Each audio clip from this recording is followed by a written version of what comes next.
নমস্কার বন্ধুরা, বন্দনা রান্নাঘরে আপনাদেরকে স্বাগত জানাই।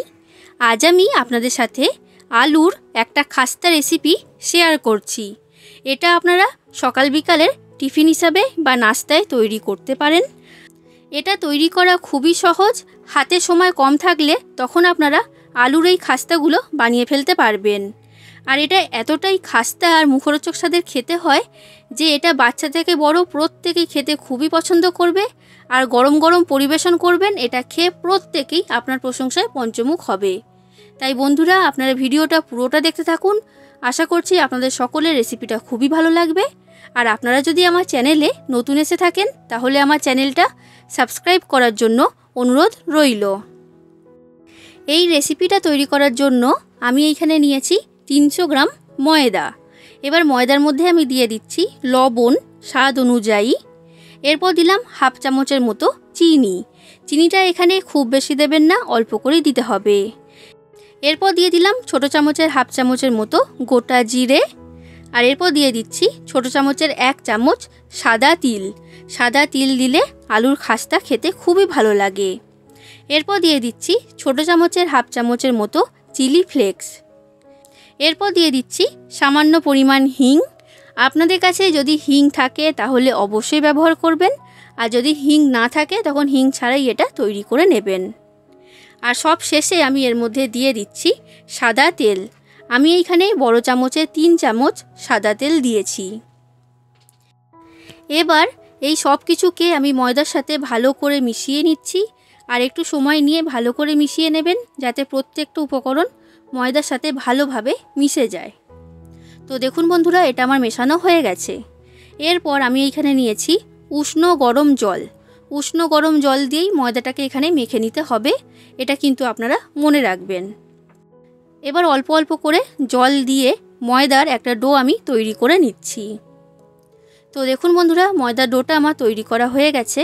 আর দেখে বুঝতেই পারছেন খুব বেশি শক্ত করে মাখিনি, আবার খুব বেশি নরম করেও মাখিনি। এবার এই ময়দার ডোটাকে আমি ঢাকা দিয়ে এখন সরিয়ে রেখে দিলাম। এরপর আমি এইখানে একটা আলুর পুর তৈরি করব। তার জন্য নিয়েছি 2টো মাঝারি সাইজের সেদ্ধ আলু। এবার আলু সেদ্ধর খোসাগুলো আমি ছাড়িয়ে নেব। তো দেখুন বন্ধুরা, আলু সেদ্ধর খোসাটা আমি ছাড়িয়ে নিয়েছি। এবার আলু সেদ্ধটাকে আমি ভালো করে মেখে নিচ্ছি। তো আলু সেদ্ধটা আমার মাখা হয়ে গেছে। এবার আলু সেদ্ধর মধ্যে আমি দিয়ে দিলাম একটা বড় সাইজের পেঁয়াজ কুচি। পেঁয়াজটাকে এইরকম ছোট ছোট টুকরো করে কেটে আমি দিয়েছি। এরপর দিয়ে দিলাম 4টে কাঁচা লঙ্কা কুচি। আর এরপর দিয়ে দিলাম অল্প পরিমাণে ধনেপাতা কুচি। এবার আমি এর মধ্যে দিয়ে দিচ্ছি লবণ। লবণটা আমি স্বাদ অনুযায়ী দিয়েছি। এরপর দিয়ে দিলাম লঙ্কার গুঁড়ো। আপনারা যতটা ঝাল খেতে পছন্দ করেন সেই অনুযায়ী লঙ্কার গুঁড়োটা এখানে দিয়ে দেবেন। এরপর আমি এর মধ্যে দিয়ে দিচ্ছি হাফ চামচ ভাজা জিরে গুঁড়ো আর হাফ চামচ ভাজা ধনে গুঁড়ো। ভাজা জিরে গুঁড়ো আর ভাজা ধনে গুঁড়ো দিলে আলুর পুরের টেস্ট খুবই ভালো হয়। আর এরপর দিয়ে দিচ্ছি 2 চামচ টমেটো সস। টমেটো সস দেওয়ার কারণে এই পুরটা খুবই মুখরোচক খেতে হবে। এইবার এই সব কিছুকে আলু সেদ্ধর সাথে আমি ভালো করে মেখে নিচ্ছি। আর এই কাজটা আপনারা হাত দিয়েই করবেন, তাহলে দেখবেন খুব ভালো মতো এটা মাখা হবে। এই সময়ের মধ্যে আজকের নামে শাউট আউটগুলো আমি করে দিচ্ছি। প্রথম নাম হচ্ছে অঞ্জনা বোস। উনি বলেছেন দারুণ লাগলো এই রেসিপিটা, আমি আপনার চ্যানেলের নতুন দর্শক, ভালো থাকবেন। থ্যাংক ইউ কমেন্ট করার জন্য। আশা করছি আমার পরের রেসিপিগুলোও আপনার ভালো লাগবে আর আপনিও খুব ভালো থাকবেন। এরপরের নাম হচ্ছে অশোক কুমার পাণ্ডে। উনি বলেছেন খুব ভালো লাগলো, বাড়িতে চেষ্টা করব। সুন্দর রেসিপি দেখানোর জন্য ধন্যবাদ। হ্যাঁ, আপনি নিশ্চয়ই বাড়িতে চেষ্টা করবেন আর কেমন লেগেছে সেটা কমেন্ট করে জানাবেন। Thank you. এরপরের নাম হচ্ছে স্বাতী ভট্টাচার্যা। উনি বলেছেন খুব ভালো লাগলো, নতুন ধরনের রেসিপি। থ্যাংক ইউ কমেন্ট করার জন্য। এরপরের নাম হচ্ছে রিনা মুর্মু পাল। উনি বলেছেন খুব ভালো হয়েছে, ভালো থেকো। থ্যাংক ইউ কমেন্ট করার জন্য, আর আপনিও খুব ভালো থাকবেন। তো দেখুন বন্ধুরা, আমি সব কিছুকে ভালো করে আলুর সাথে মাখিয়ে নিয়েছি। আলুর পুর এখন আমার তৈরি হয়ে গেছে। এরপর আমি যে ময়দার ডোটা তৈরি করে রেখে দিয়েছিলাম সেই ডোটা আমি নিয়ে নিয়েছি। এবার এই ডোয়ের মধ্যে থেকে লেচি কেটে নেব। লেচিগুলোকে মাঝারি সাইজের করে কেটে নিতে হবে, খুব বেশি ছোট বা খুব বেশি বড় করার দরকার নেই।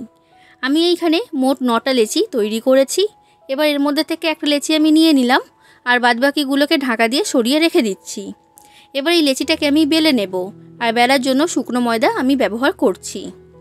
আর এটাকে একটু মোটা করেই বেলতে হবে, খুব বেশি পাতলা করে বেললে কিন্তু হবে না। তো দেখুন বন্ধুরা, এটাকে আমি বেলে নিয়েছি, আর কতটা মোটা রেখে বেলেছি দেখে নিশ্চয়ই বুঝতে পারছেন। এবার একটা ছুরির সাহায্যে এটাকে মাঝখান থেকে কেটে আমি দুটো ভাগে ভাগ করে নিচ্ছি। এবার এটাকে আমি দুটো ভাগে ভাগ করে নিয়েছি। এবার এর মধ্যে থেকে একটা ভাগ আমি নিয়ে নিয়েছি, এটাকে লম্বা করে রাখলাম, আর একটাকে এর উপরে লম্বা করে এইভাবে রেখে দিচ্ছি। কিভাবে রেখেছি দেখে নিশ্চয়ই বুঝতে পেরেছেন।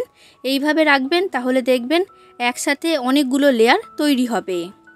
এরপর যে আলুর পুরটা আমি তৈরি করেছিলাম, সেই আলুর পুরটা এর মধ্যে আমি দিয়ে দিচ্ছি।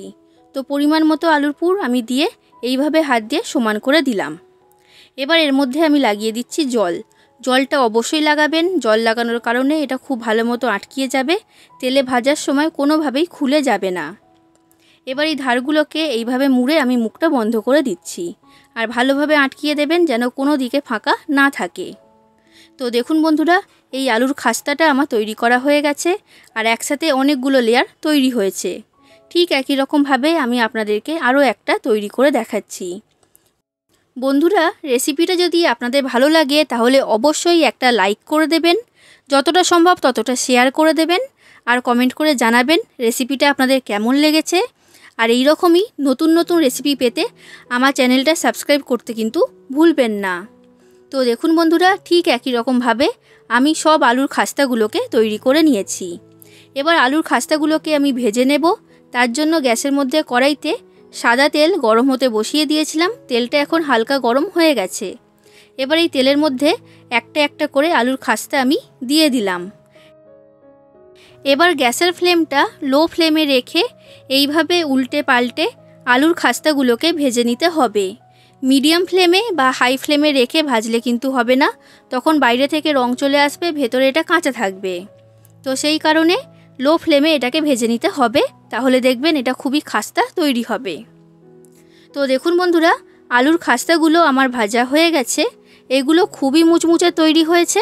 এবার আমি তেলের মধ্যে থেকে আলুর খাস্তাগুলোকে তুলে নিচ্ছি, আর ঠিক একই রকমভাবে আমি বাদবাকি সব আলুর খাস্তাগুলোকে ভেজে নেব। তাহলে বন্ধুরা, আপনারাও বাড়িতে এইভাবে আলুর খাস্তা তৈরি করবেন, আর কেমন লেগেছে সেটা কমেন্ট করে অবশ্যই জানাবেন। আজ আসি বন্ধুরা, আবার দেখা হবে অন্য কোনো দিন অন্য কোনো রেসিপির সাথে। ধন্যবাদ।